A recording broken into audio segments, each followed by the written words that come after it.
Hey everyone, and welcome back to the channel. Today, we're retackling a topic that so many people feel stuck with. How to rebuild bad credit here in the US. It can feel like you're trapped in a cycle, but I promise, there is a clear path forward. I'm going to break down the big picture, show you what actually moves your credit score, give you step-by-step actions you can take this week, and tell you what to avoid so you don't get scammed. Let's get into it. First, let's get a quick orientation on credit reports versus credit scores. Think of your credit reports as the raw data there, the detailed records of your financial life. They list who you owe, your payment history, any accounts and collections, and public records like bankruptcies. These reports are maintained by the three main credit bureaus, Equifax, Experian, and TransUnion. Your credit scores, on the other hand, are the numbers that lenders actually use. The big two are FICO and VantageScore. These scores are generated by algorithms that take all that information from your reports and turn it into a three-digit number to judge how risky it is to lend you money. Different scoring models weigh things differently, so you might see slightly different scores from various sources. Understanding this difference is crucial because it helps you track your progress as you start to rebuild. So, step one is to get your reports and actually read them. You are legally entitled to a free copy of your report from each of the three bureaus every single week. You can get them at annualcreditreport.gov, and you should pull all three immediately. Once you have them, look for errors. This is more common than you think. You might find accounts that aren't yours, incorrect balances, or even signs of identity theft. If you find something that's inaccurate, you have the right to dispute it with both the credit bureau and the creditor.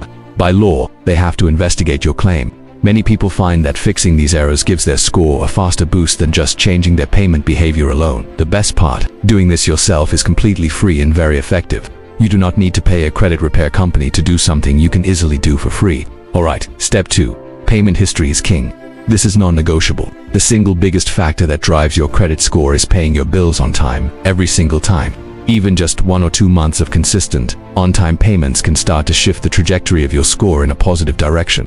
If you're currently behind on payments, don't just ignore it. Contact your creditors. Ask them about a payment plan, forbearance, or any hardship programs they might offer. Getting a documented arrangement in place can prevent further negative marks from hitting your report. To make this easier, set up autopay for at least the minimum payments or put reminders in your calendar.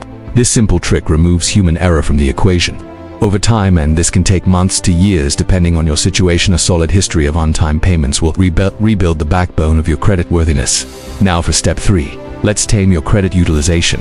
This sounds technical, but it's just the percentage of your available revolving credit that you're currently using. For example, if you have a credit card with a $1,000 limit and a $500 balance, your utilization is 50%. High utilization, which is generally considered 30% or more, really drags your scores down.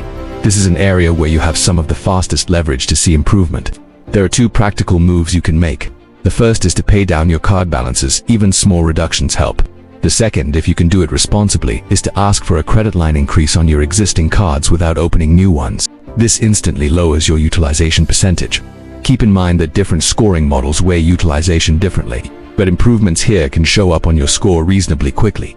Let's move on to step 4. Use credit building tools. If your past credit mistakes have shut you out of mainstream credit cards and loans, there are specific tools designed to help you build a positive payment history. First, consider secured credit cards. With these, you put down a small cash deposit, which becomes your credit limit. The issuer then reports your payments to the credit bureaus just like a regular card.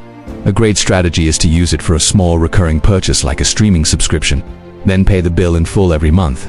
Another option is a credit builder loan. This is a small loan where the lender holds the funds in a locked savings account while you make regular payments.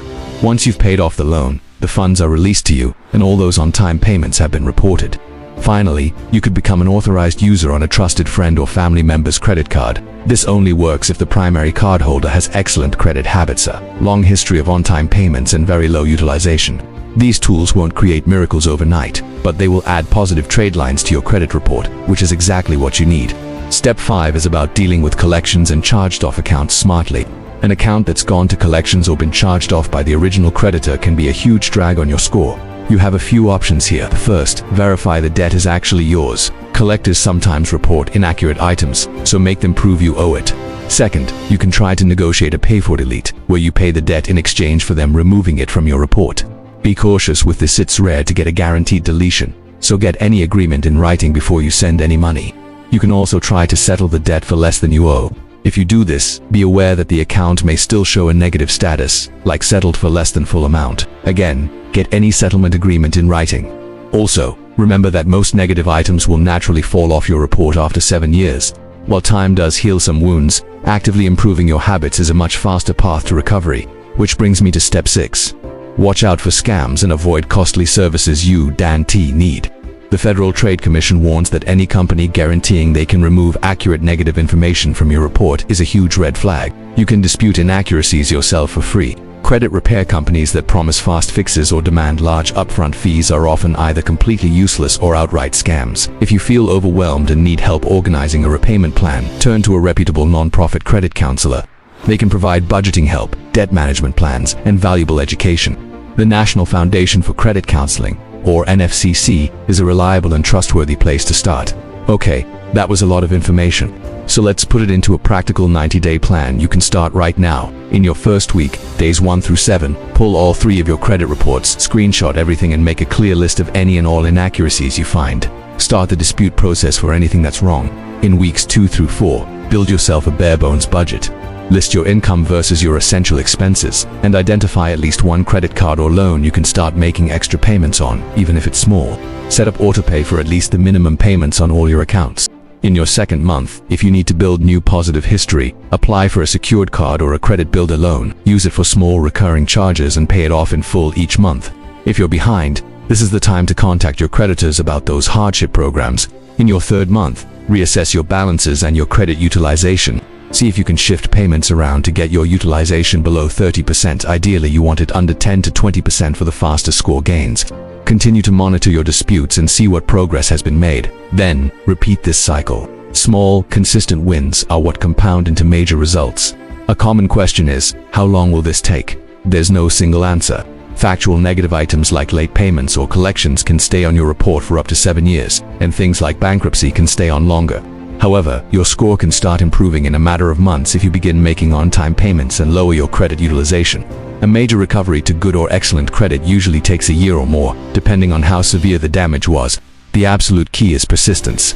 The same bad habits that hurt your score did so over time. If you flip those habits, you'll see the trend reverse. Let me leave you with a few final tips and the right mindset to have. First, stop opening a bunch of new accounts just to build credit. Each new application creates a hard inquiry, and new accounts lower the average age of your credit history, which can temporarily lower your score.